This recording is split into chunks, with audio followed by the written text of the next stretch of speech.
Thank you. Thank you very much, Debbie. Tina Johnson, who is the Program Director of Safe House. Is Tina here? Good, thank you.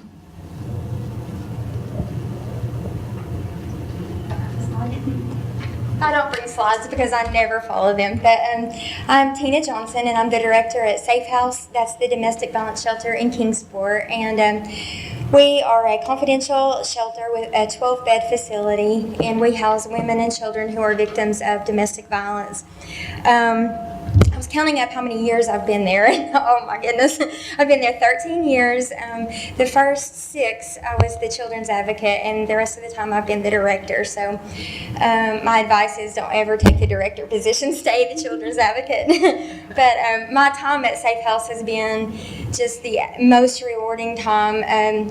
Sometimes I leave exhausted mentally, but just with the best feeling that we've really helped some very, very needy women and children. When I come and speak at groups to people who already know everything about domestic violence pretty much and know all the statistics, I like to share with you just my experiences that I think that's something that you might not know about and maybe you're interested in. When I was getting this ready yesterday, we had kind of a strange day at the shelter. We had helped a woman move out. We had a victim go back to an abuser, and then we had a birthday party for a 1-year-old little boy and a 69-year-old woman, both celebrating birthdays on the same day. So, I was sitting at the table eating birthday cake thinking, wow, these 2 victims affected by the same horrible issues and crime, but they're celebrating a birthday at Safe House, and we were happy. They're alive, they're safe, but you shouldn't celebrate your first birthday at a domestic violence shelter, and your family and your friends should be there, not strangers. And he was happy, and it's good. You can make a 1-year-old really happy with some cake and some toys. But I kept thinking when he looks back at his baby book and his pictures, his first birthday is going to be a little bit different. Every person there was basically a stranger. He's only been there since Friday, and Mom was upset. She had bought him special birthday things, and we went out and tried to replace those, but you can't replace what Mom had been planning for 3 months. A little bit about Mom. She came to us. She's a stay-at-home mom, a super mom. We see all kinds of parenting at the shelter, some good, some not so good, but she is just one of the best moms I've ever seen, and every part of that child's life is planned and thought through, and so this must have really been hard for her. But she was assaulted on Thursday night into Friday morning, and she was holding her baby and was punched in the face, and he was hit as well when during the fight, and they were both taken to the ER, both treated for minor injuries, but their injuries were really the psychological effects that this is going to have on them for years. And, hopefully CJ won't remember anything and, won't have any memory of that, but Mom will never forget that. And the fight, during her intake, she wanted to talk and just tell me, I don't know what I did wrong.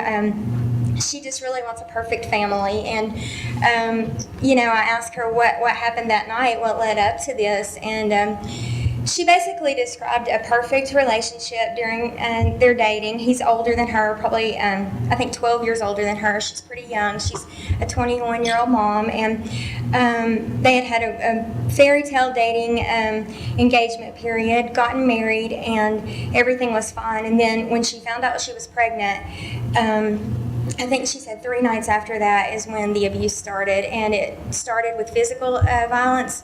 It didn't lead up to it. It just immediately became very violent attacks on her that were infrequent, but shouldn't have happened at all. I think she said she went to the emergency room 4 times during her pregnancy, making up stories each time of what had happened, and she had been on one occasion, an ER worker asked her, is your husband hurting you? But he was in the next room, and she was not going to disclose that with him there. She's expecting a child in 2 months, and, she still has hopes to make everything perfect. So, basically what she described was classic domestic violence. he would say he was sorry each time. He would tell her it was never going to happen again. He got saved. He started going to church until the next time. Each change he made in his life, going to counseling, going to church, they each lasted about 2 weeks, 2 or 3 weeks, and he was back to the same person. So, at 21, I just wanted to, keep her there forever and tell her he's not going to change. You going back is only going to harm your child further, and you just really wish you could show her all your experiences for 13 years, that she can go back 7 times is the national average, and it's not going to change. Very rarely does it change and get better.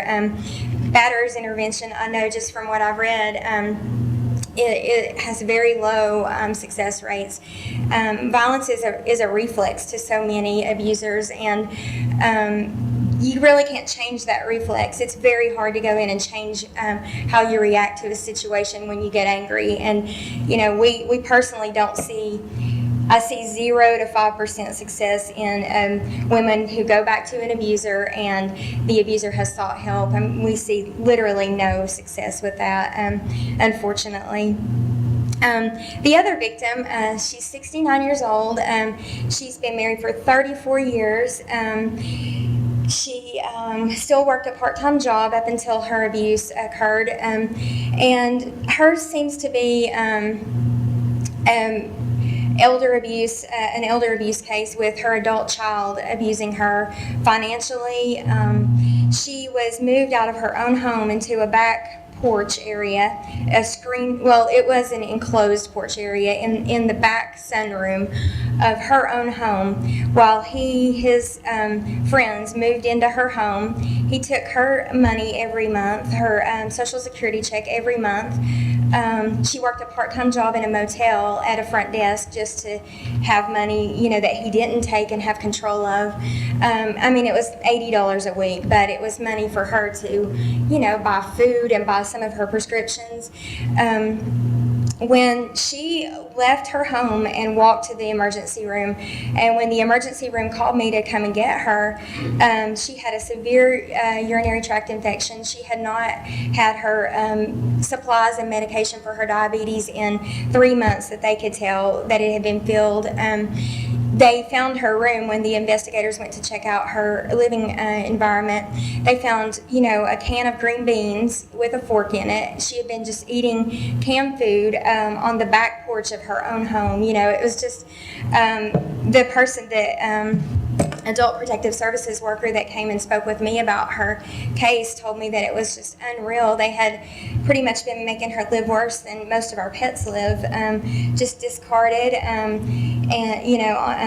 so they couldn't see her. Her son would throw things, break things. She hadn't been hit until the night she left, and he would throw things at her, push her into things, and then the night that she left and went to the emergency room, he had blacked her eye, busted her lip, and given her many, many bruises and cuts, pushing her on the furniture.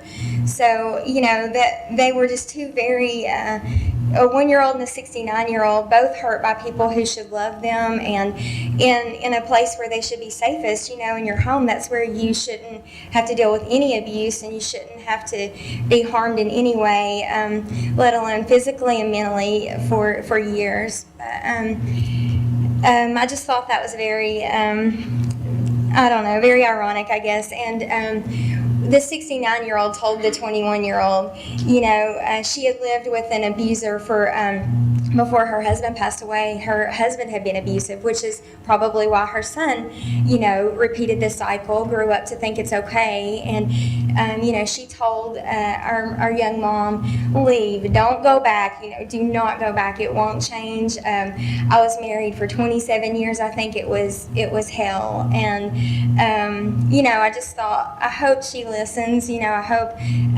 because the reality is lots of women go back. They are burdened by the financial burden alone of not typically not having a great education. Women who come into shelter don't have a lot of other options, and they don't have a lot of education. They don't have a lot of work experience. They've pretty much exhausted their family and their friends. Most don't have any support.